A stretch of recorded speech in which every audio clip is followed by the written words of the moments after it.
আপনার ইয়াতে চাপ দিতে হবে, যে কোনো একটা সুইচ অন অফ করতে হবে। তো এটা আমি আইপিএস সুইচটা একটু অন করে দেই।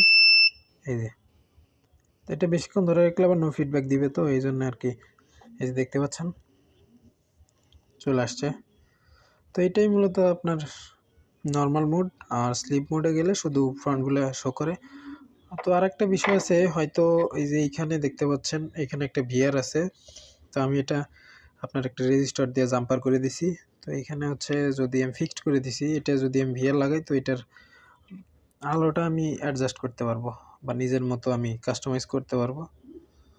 তো এসটিএমটা আসলে অনেকেই ব্যবহার করতেছে, এসটিএম এর থেকে এটা খুব একটা কম না, প্রায় সেম ফিচার্সই। তো আরও বিশেষ কিছু পার্থক্য থাকতে পারে, সেটা অনেকের মতেই কম বেশি আছে। তো এই তো অবস্থা। যারা আর কি আমার ভিডিওগুলো দেখেন তারা একটু দয়া করে সাবস্ক্রাইব করে দিবেন। আমাদের চ্যানেলটা নতুন, আর আমরাও যে খুব বেশি জানি এমন না, তবে আমরা যতটুকু জানি আমাদের ধারণা আর কি শেয়ার করি আপনাদের সাথে। তো চাইলে আমাদের পাশে থাকতে পারেন। সবাইকে ধন্যবাদ। আসসালামু আলাইকুম।